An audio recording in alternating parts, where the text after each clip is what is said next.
Hello, hello, hello, and welcome to the Mompreneur, Making of a Mompreneur Live Mom HQ community. I am so glad to have you here today because we have something special just for you. If you are joining us live, feel free to put in the comments hashtag live. If you're joining by replay, of course, hashtag replay. Be sure to share this live stream if you have any business besties that you want to invite to hear what we have going on today. And we also have a guest with us. So I am so glad to make this series for this month, Financially Fit February, all about conversations revolving money. All right. So, hello, my name is Rashida Green. I am the founder and CEO of Get Right Coaching and the host of this wonderful community, MompreneurHQ, where we help moms to start, grow, and scale home-based virtual businesses so that they can build the life of their dreams without neglecting themselves or their families in the process. And we do that through coaching opportunities as well as through programs and through community, because moms, we need a community. We do so much that a community of like-minded women to help boost us up. It's just awesome. And I thank you, Nicora, for jumping in with us live today. Today, we're going to be talking about how to reach your goals by stepping into your new money mindset. And to have this conversation with us, we have a special guest, Miss Heather Bryce. I'm going to read you a bit about her. She is a coach and alignment strategist. Okay, now, and for multi-passionate entrepreneurs, she helps business owners and entrepreneurs find their focus, increase productivity, and learn how to make more money while working less using her signature 90-day customized one-on-one coaching program. She is a wife and mother of 2 boys and 2 cats and currently lives on the East Coast, not far from Washington, D.C. She's a 4-time business owner. In her spare time, she's an animal and human rights activist. She's a vegan chef, a mentor, kids yoga teacher, personal trainer, and HIT instructor. Now, if y'all know about HIT, ooh, y'all, that's serious. That's serious. She's also a designer and jewelry maker, a DIY home project enthusiast, outdoor gardening enthusiast, and as a former teacher, she continues to tutor children from elementary to middle school as well as special needs. I'm telling you, Miss Heather is also slightly obsessed with networking and loves to take any and all opportunities to connect her clients, colleagues, and friends with the right people to help them in life and in business. Without further ado, my good friend and coaching buddy, Miss Heather Bryce. Welcome to the Mompreneur HQ community. Thank you, Rashida. I'm so happy to be here. And Rashida, like me, is a multi-passionate. So we immediately hit it off and always talk about all the things that we do. All the things. And, since I was a little girl, a lot of people have always said, just pick one thing, go to college, get a job, do this. And that was never me. Like, I wanted to try all the things, right? Ditto. So that's where we get that. That's where we connect, because Yep. as multi-passionates, and she has 4 businesses and I've had at least 3. And just thinking about all the things that we do as moms, as wives, and then of course as business owners, and still have room and a passion to want to help others, right? So that's why we both ended up in the coaching space. And it's been really great knowing Miss Heather. And like I said, she's one of my coaching buddies. So we actually, bounce ideas off of each other and support one another in our coaching business. I highly recommend that you have a coaching buddy, or in business, I would just say a business biz bestie. A business bestie, right? Because you need that support and that camaraderie, and somebody's going to be your cheerleader, and somebody's going to check you if that idea is just totally whack, right? Yep. So we are so glad to have you here with us. And for those who are just joining us, I just wanted to remind you that we are live with Miss Heather, and we are having a conversation about reaching your goals by changing your behavior, your money mindset. And this is something that's going to be real juicy topic, because a lot of times what we don't know is that we have money blocks. And it's the way that we speak and the way that we handle money. And she's going to be able to talk to us about that. So I'm not going to prolong this here any longer. I do want to just go ahead and get into our topics on today. But I do want to ask you a little bit about you, just a little bit more about you. So Okay. how did you as a multi-passionate and growing up and having people tell you, oh, you got to pick one, you just got to pick one. How did you come to do the work that you do now? I was, let's see, my last long career was as a teacher, and I taught for 7 years. And now I've been in sales my whole life. Besides that, like I've sold everything. But then I wanted to spend more time with my kids. So my mom was a teacher, my aunt was a teacher, and I said, oh, well, I'll just try it because, we want to try everything we can, right? Mm-hmm. Why not go get another master's degree, start teaching? Why not? So I did. Was teaching and was like, this is not what I signed up for.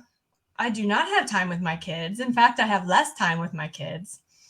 So I started working for a digital marketing and design agency, which I loved, and which introduced me to the world of online, virtual remote working, really. Mm-hmm. And I was doing that for a while. And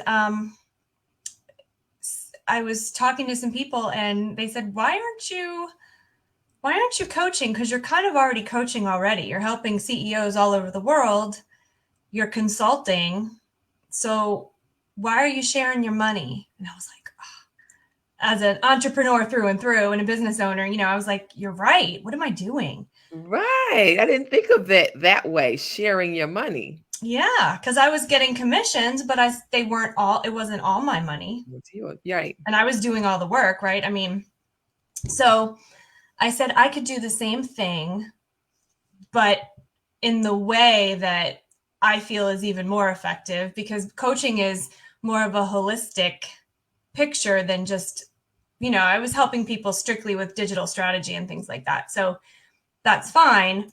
And we had a team, of course, and I'm not the techie person, but coaching is just, it's the big picture of your business. And to me, that, translates into, like, it's in your life also. It's not just business. So it's all connected. And if you're not happy in your business, you're not happy in your life. So that was it. And I never looked back. Oh, wow. Well, that is an awesome story. Just never looked back. And I mean, and sometimes it takes other people to see in you something in order to spark the idea in yourself. I know I've had that same experience where, I'm thinking, oh, this is what I do. This is my job. This is what I do. And then someone, brings to your attention that you could be doing a whole lot more with that same talent and ability. And so it's just a matter of us as entrepreneurs and multi-passionates to just be like, oh, yeah, I'm going to go do it. Right. It's never really this fear of, oh, I don't know if I'm going to make it. We kind of say, if I do, I do. If I don't, I don't. But no way to really find out until we take the plunge. Right. Yep. So excellent. And you said you serve multi-passionates. Can you tell us, be more specific, like what do you do and who do you serve? So people that are either, well, like you and I, but people that either have multiple businesses and they're feeling overwhelmed and that they're spreading themselves too thin. And so, because sometimes when we try to do everything, we accomplish nothing. Also, people that are working a full-time job that maybe would like to leave that job to be their own boss, right? And have this passion or idea in their minds and just they want it to take off, and they don't know where to start. But any multi-passionates usually want to figure out what they should be focusing on because they love so many things. Yeah. And we can do it all. There's just a process we have to go through. So if we try to do everything equally, usually it's not as effective as having a strategy. Mm-hmm. Well, all right. Well, thank you so much for clearing that up for us and letting us know who you serve. And if you could, without further ado, just go ahead and get to it. Tell us about how we can reach our goals by changing our money mindset. So, did you know that all of our money beliefs are formed usually by the time we turn 7 years old? Yeah. So, growing up, depending on whether you had a fabulous childhood or a not so fabulous childhood, we take this for granted. We don't notice things like this. But the way that we talk in front of our children about money, they are sponges at little ages, right? So mine are 5 and 10. And I know, like, my 5-year-old may act like he's not paying attention, but they do. Like, they subconsciously form these beliefs as children. So if mom and dad are saying, oh, I got to pick up extra shifts this week, or I have to work really hard to get this bonus, or, oh my gosh, we're not going to be able to buy groceries this week. Or in the same sense, like if they hear, oh, Johnny, you can have whatever you want. Here's an iPad. Here's an iPhone. Here's the newest this. That's on the flip side, right? But it's still, they think you're, adding these little thoughts to your little brains and not even realizing. Mm-hmm. So whether it's from a place of abundance or a place of scarcity, it's still affecting little minds. Yeah. So the things that you say, like, you don't think you remember from childhood are still in there. And every little thought slowly shapes us until we reach adulthood. And then as adults, what are our experiences? So that's I want to go back to the children first, though. As kids, did anything ever happen to you? So even if it's something as small as someone stole your lunch money, or you had, you were gifted a lot of things, or, maybe you saw something happen to somebody else and you were like, oh, that's not right. Those little tiny moments keep accumulating, right? So all of those things can affect our behaviors. So those are considered money events. So any money event, like if you heard mom and dad fighting over money as a kid, that's a money event. If you know that maybe somebody in your family maybe stole money or was the victim of a theft, or maybe somebody had a job that was very stressful, traumatic, or maybe even illegal. Maybe they were getting money illegally somehow. Every little tiny bit of information adds up. So when you reach adulthood, and of course you might have money habits as even, a teenager. Maybe you do chores, you get an allowance. Mm-hmm. it can actually take effect then as well. So like maybe you hoard all your allowance money because somebody stole your money on the playground and you never want to spend it. And even maybe your mom or your dad or your relative says, why aren't you going out and buying, a new toy or whatever? So it can even start that young. Or on the other hand, maybe you associate money with a negative and you want to get rid of it. Maybe your parents said, money is the root of all evil. Ooh, It's that's a good. bad. Mm-hmm. And so you get money and you're like, oh, I got to spend it. I got to get rid of it right now because mom said it was bad or dad said it was bad. And that's those little things that affect you.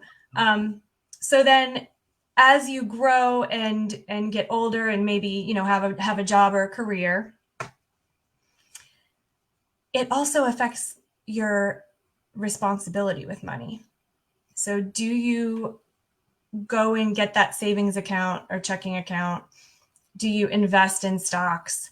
Do you get that 401k?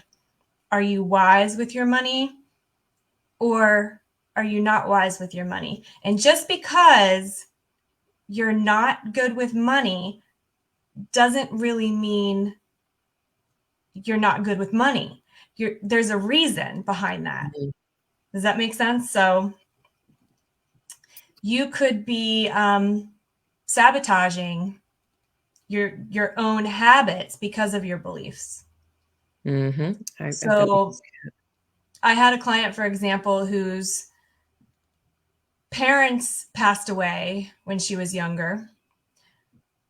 And anybody in her life that had been responsible with money, particularly like I think it was her grandfather, they passed away. Her aunt was the only one that was left, and she went to live with her, who then lost all of her inheritance money because of her bad money habits, the aunt. Oh, wow. So my client she was terrified that anytime she would get money, something would happen because all of the responsible money people in her life had died and left. So she was she had a receiving block. She didn't want to get money because she thought something would happen to her if she got the money. That's deep. Isn't it? Yeah. So and she didn't realize these things until we went through those events and she looked back and she saw what had happened and realized, oh my gosh, that's why I'm like I am today. So now she's working on being able to receive and being able to be more responsible with money because it's safe now. It wasn't safe growing up. Wow. Makes sense? Mm-hmm. It does. So looking at the way that these money beliefs tie in with other types of behaviors, we know because we're shaped in the way we are, we also have feelings of like our self-worth, which is also can be tied to money. So maybe we were not valued as at a job. Maybe we worked really hard but never saw the rewards. So then we think, I might not be good enough. Maybe I don't deserve to make money. So I know it's deep. It's deep stuff. And my personal money block, well, I have kind of two. I had a bunch before. But I started noticing habits.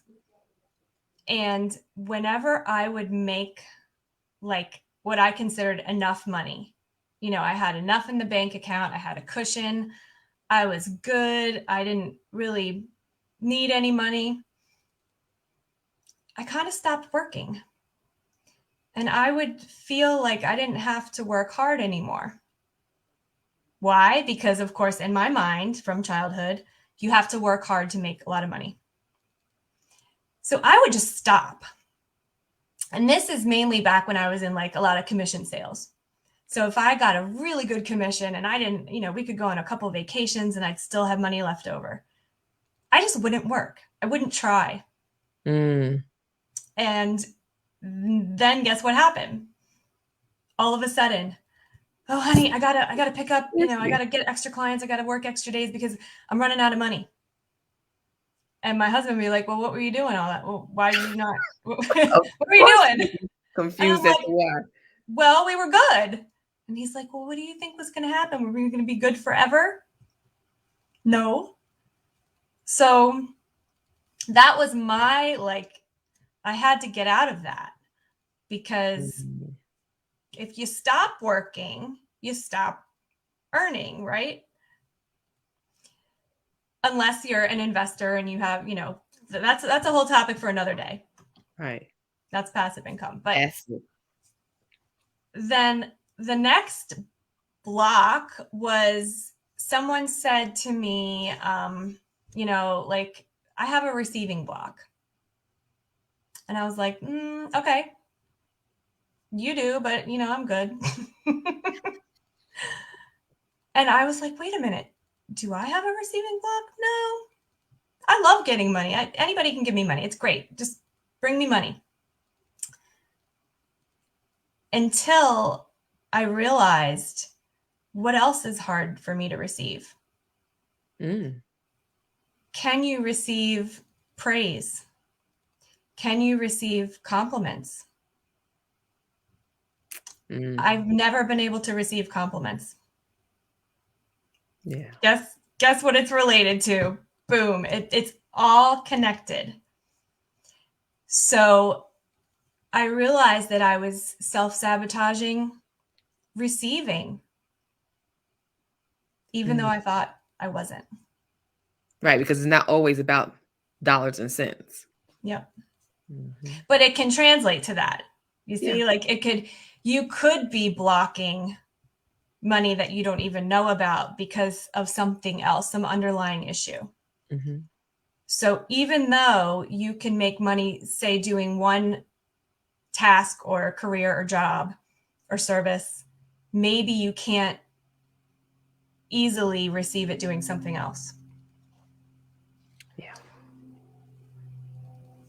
So where am I at?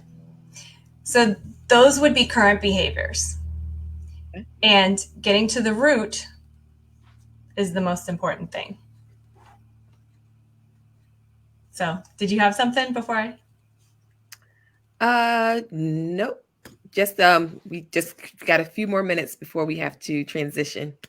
Okay. So let me really quick then. I can talk a lot. Okay. So knowing our worth is the most important, because if we know what we're worth, if we know what our services are worth, if we know the transformations that we can provide to others and what that is worth, because instead of saying my service is worth $5,000, that doesn't really tell people much. Like, what is the result that your service can provide to someone else, and how much is that worth? Knowing your worth can help you then reframe your negative self-talk into positive self-talk. So saying, I know my work can change lives.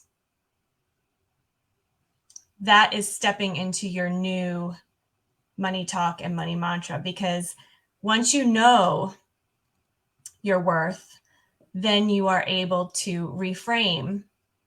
Instead of saying, I'm not experienced enough to charge this price, or I'm too young, or I'm too whatever. What if you could?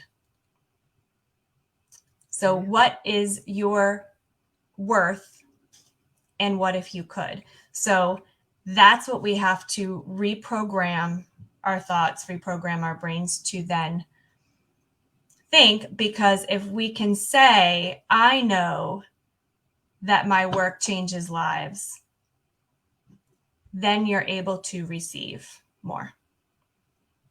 And that is how you can take little steps to hit your money goals.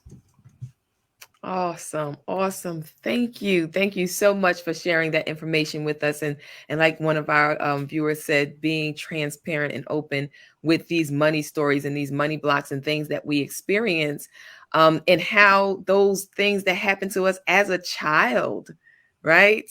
That we put in the back of our mind, that we grow up with, we don't even realize are having an effect on us. And then boom, here we are as adults, not being able to receive, or being self-sabotaging, and not being able to express our worth, the value of our work. And so this was very enlightening. Thank you so much for sharing with us and opening our minds to other things, and even opening our minds to be able to speak things into existence. So I know that people are going to definitely receive this information, and I'm so glad you were able to share it with us. If people wanted to get in touch with you, where can they reach you? So I believe you have my links that we are going to drop somewhere, but I have a Facebook group. All right. And for multi-passionates, it's called the Octopus CEO, which is also, I don't know if you know this, but it's now a Clubhouse club as well. Ooh. And heatherkbryce.com is my site. And I have a freebie for you guys, for the community, for 10 ways to grow your income. Oh, yeah. And that is down in the... Okay, so we will be dropping all the links to be able to find Miss Heather Bryce, as well as the link to her freebie she's gifting to our community, 10 ways to grow your income, which I know we would all love to have access to. And so I'm so glad that those of you who joined us live, I appreciate you, Nakora, and our Facebook user who was not able to accept StreamYards. We didn't know who you were. If you want to drop your name in the chat so we can at least announce you, and thank you for being here with us, that would be awesome. So Heather has given us some things to think about regarding our money mindset and how we can achieve our goals for 2022 by just changing our mind about some certain things.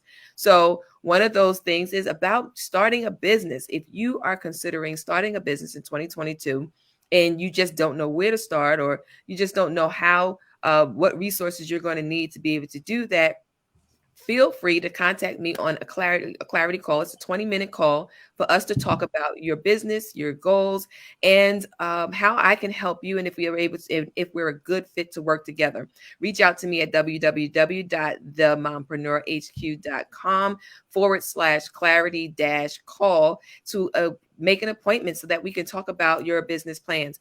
I know that we usually have a quick 3-question game that we play at the end. I usually call it Mama's Jam. So, and Mama's Jam just basically means, what's your favorite? What do you like? And so I'm going to ask you 3 quick questions. You just give me it's pretty much like a this or that. You just give me whatever your answer is. So coffee or tea? Coffee or tea? Coffee or tea? Both. Multi-passionates be messing up the game. 5,000 Facebook likes or 2 clients? 2 clients. All right. Beach weather or snow weather? Beach. I know that's right. Girl with my own heart. All right. So once again, thank you so much, everybody, for joining us for Mom Live. Thank you, Miss Heather. We so appreciate you for giving us some knowledge to go forth on. Yes. Thank you for the freebie, said Nakora. And thank you for all of you who have joined us. Again, if you're watching live, #live. If you're watching the replay, #replay. If you have questions, feel free to put them in the comments and we'll address them shortly.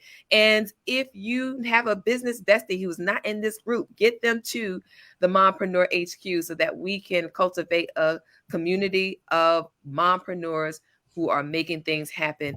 And of course, if you're a multi-passionate, go check out the Octopus CEO and Octopus image, 8 arms, not tentacles, because they're always doing a little bit of something all the time, and that's us. So Yep. check out Miss Heather Bryce and the Octopus CEO and the link freebie that she dropped in the comments. And until next time.